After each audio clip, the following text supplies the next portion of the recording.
is Nels Ackerson. Nels?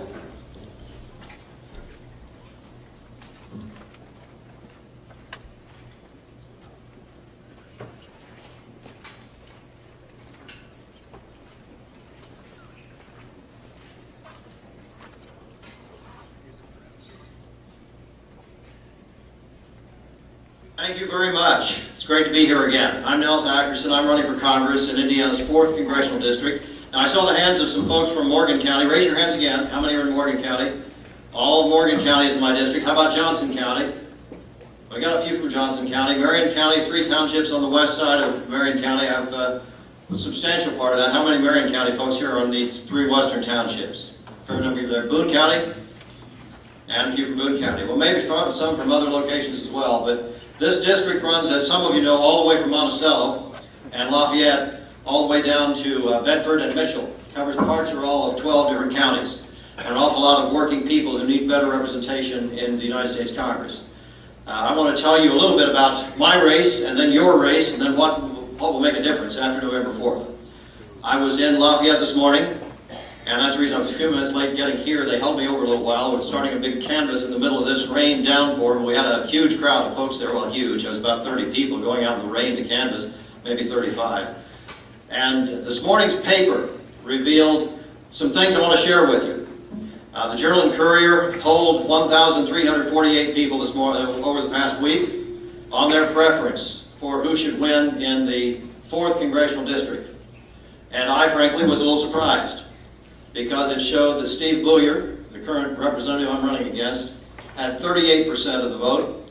I had 36% of the vote, and 26% were undecided. That is the most that any candidate has ever had as a challenger in this district so early before the campaign, or for that matter, any time during the campaign. We are now only 2 percentage points away, with 26% undecided, of taking the 4th Congressional District. The district's been held by Steve Booyer now since it was created, and by him for 16 years. So I'm really pleased with that.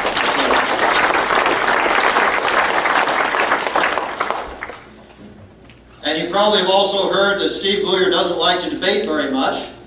We had a debate a couple of weeks ago in Danville. He was persuaded by the Farm Bureau to come to one debate, and he did. He has told me he's not going to debate anymore. And he said I violated a campaign rule. And so in the debate, some of you can watch it online. It's at JC Online. The Journal and Courier televised the whole thing. It's jconline.com. Or you can see it, I think it's on YouTube now, as a matter of fact, as well. He said he was not going to debate me at all because I violated a rule of the debate. And I said, Steve, I'm sorry if I did. I don't know what you're talking about. Tell me, what rule did I violate? And if I violated one, I'll try to make it right and apologize and fix it. Well, he wouldn't tell me. And after the debate, I asked him again. I said, just tell me what the rule was you're talking about. He said, I'm not going to talk about it. So the media asked him what the rule was. He wouldn't tell them what the rule was. Well, I know what he was unhappy about. It was not that I violated a rule. It was that people came to the debate. He wanted it to be closed. We had the media there. He didn't like that. They televised it. He didn't like that. So he said he'll never debate again. So we've been invited. I've challenged him to debates in each one of the 12 counties in this district. I've asked him to show up and to tell the people in each of those 12 counties why they're not respected as much as the small gathering he wanted to talk to in Hendricks County. So how many of you are from Hendricks County? Okay, a good crowd from Hendricks County.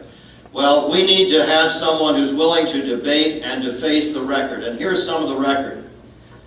He has said that he supports veterans. And I want to talk about that a little bit, because this is an important week to recognize and to respect persons who have served our country in uniform.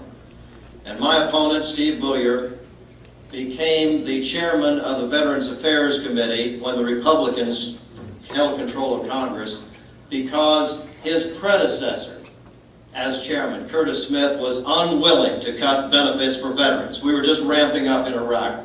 Veterans were coming back from Iraq. Others from Vietnam and earlier wars were getting into an age where they need more treatment. The demands on the Veterans Administration was getting greater. Curtis Smith refused to cut the benefits for veterans. They needed a new chairman because they wanted to cut the budget. And they got Steve Booyer, who agreed to take that job. And he did. He led the effort to reduce benefits for veterans, and he's continued to lead that effort. The paper this morning, also in Lafayette, had a little record of his of his votes and his lack of support from veterans organizations. He voted, I think, 40% of the time in support of AMVETS, 50% of the time in support of the American Legion, or vice versa. 4 years in a row, he had a 0 rating from the disabled American veterans, and he claims to be a champion of veterans. Now, we need to turn that around, but he doesn't want to debate that, because I raised those issues, I mentioned the votes, and he doesn't want to talk about it. Now, that's a reason not to debate. You want to hide from your record.